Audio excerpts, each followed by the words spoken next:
Nous quittâmes l'île de la belle et dangereuse Circé, guidés par ses bons conseils sur les flots. Tout au long du jour, les voiles du bateau qui traversait la mer étaient tendues par le vent. Le soleil s'enfonçait et l'obscurité couvrait tous les chemins. Notre vaisseau naviguait tout au bout de la terre, sur les bords extrêmes de l'océan, au profond tourbillon. C'est là que se trouvait la ville et le pays des Cimériens, ces hommes qui vivent sans cesse enveloppés de nuées et de brumes, ne voyant jamais les rayons du soleil éclatants. Une nuit maudite s'étend toujours sur ces malheureux. Arrivés en ce lieu, nous tirâmes le vaisseau sur le bord du courant, débarquâmes les bêtes que Circé nous avait données pour le sacrifice et longeâmes l'océan pour aller à l'endroit indiqué par l'illustre déesse. Là, pendant qu'Euryloque, aidé par Périmède, maintenait les victimes, je tirais ma courte épée bien aiguisée et je creusais une fosse d'une coudée environ en longueur et en largeur. Sur le pourtour du trou, je répandis d'abord les 3 libations pour honorer les morts. La première avec du lait miellé, la deuxième avec du vin délectable et la troisième avec de l'eau pure. Je saupoudrais par-dessus la farine blanche. Puis j'implorais par de longues prières les esprits des morts. Je leur promis, à mon retour à Ithaque, de leur immoler la plus belle de mes vaches et de couvrir le bûcher de précieuses offrandes. À Tirésias, et pour lui seulement, je promis de sacrifier en particulier un bélier tout noir, le bélier le plus beau de tout mon troupeau. Quand j'eus fini d'adresser mes prières à la tribu des défunts, je saisis les victimes pour les égorger au-dessus de la fosse. Le sang noir coula à flot.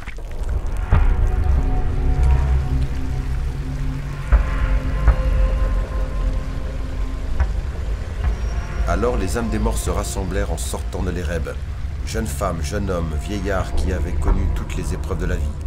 Tendres enfants dont le cœur n'avait pas encore éprouvé le chagrin et combien de guerriers blessés par les lances aux pointes de bronze, tous victimes d'Arès. Ils arrivèrent en foule de toutes parts et ils entourèrent la fosse. Nous fûmes tous pris par la peur. Je dis aussitôt à mes compagnons: écorchez les bêtes égorgées, faites-les rôtir en implorant les dieux, le puissant Hadès et la terrible Perséphone. De mon côté, je dégainerai mon épée et je resterai là pour empêcher les têtes vacillantes des morts de s'approcher du sang tant que je n'aurai pas réussi à interroger Tirésias. Une fois le rituel accompli, arriva alors l'ombre de ma mère morte, Anticlée, fille du magnanime Autolycos, lui-même fils d'Hermès. Je l'avais laissée pleine de vie quand j'étais parti pour Troie.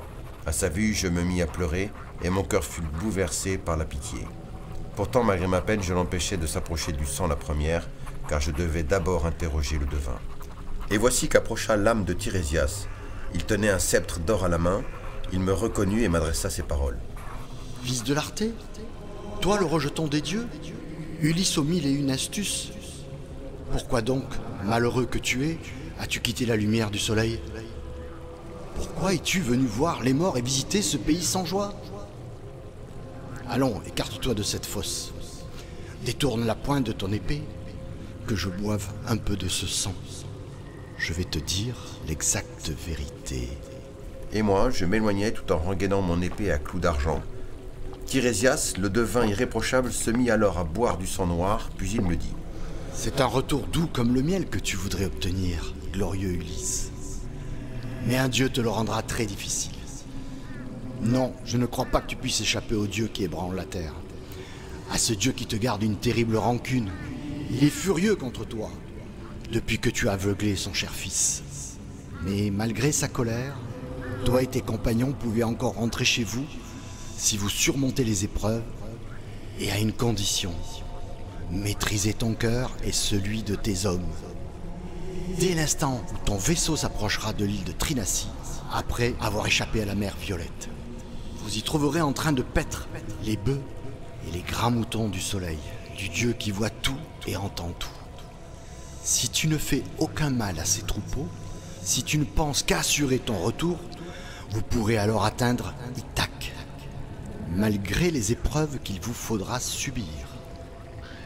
Mais si tu t'en prends à ces bêtes sacrées, alors je te prédis la perte de ton navire et de tous tes compagnons. Et si toi-même tu parviens à échapper à la mort, c'est dans un bien triste état que tu retrouveras ta patrie.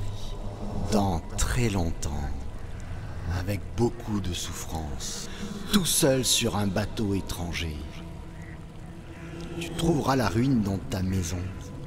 Des hommes arrogants mangeront tes biens, courtiseront ta noble épouse et lui feront des cadeaux pour qu'elle accepte de se remarier. Une fois arrivé, tu devras leur faire payer leur comportement violent. Après l'avoir évité sur la mer, tu connaîtras enfin la plus douce des morts. Elle ne viendra te prendre que lorsque tu seras épuisé par une radieuse vieillesse, laissant autour de toi des peuples en pleine prospérité. Voilà ce que je te prédis en toute vérité. À ces mots, je répondis. Tirésias, c'est là sans doute le destin que les dieux m'ont préparé.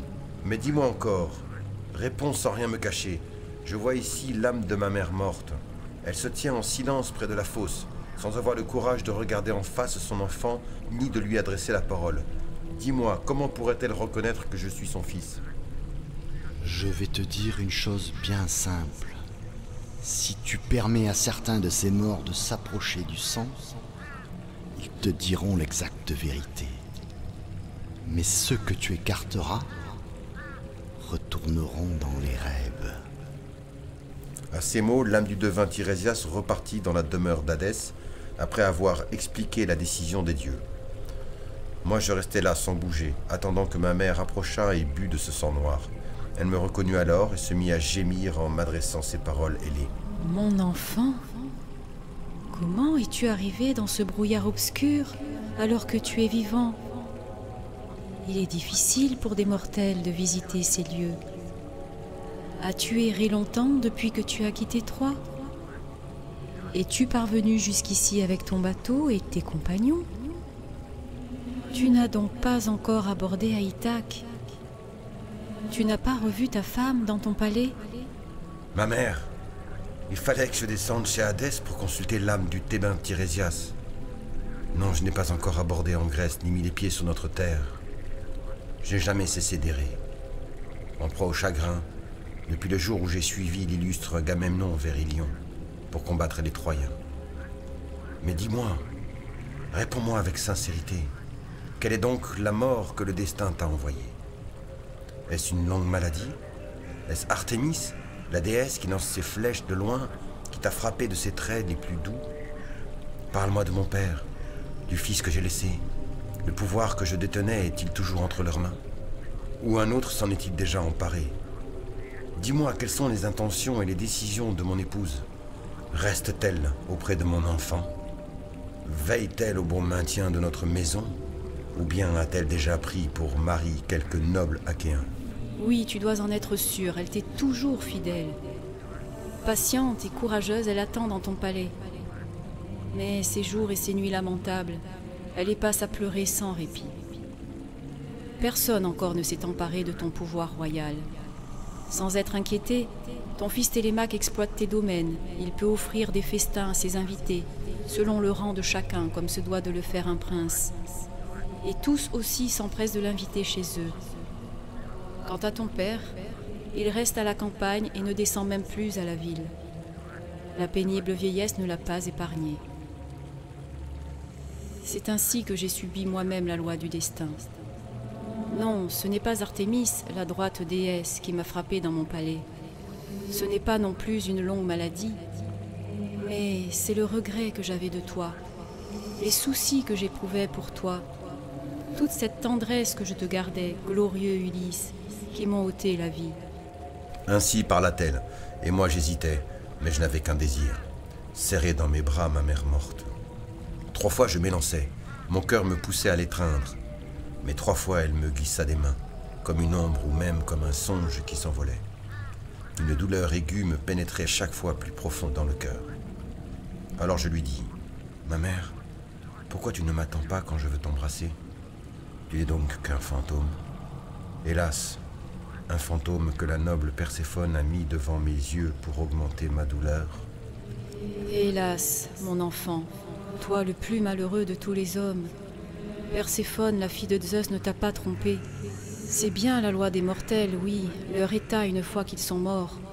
Les nerfs ne tiennent plus ni les chairs ni les os. Tout est détruit par les flammes qui dévorent le corps. Mais dépêche-toi de rejoindre la lumière.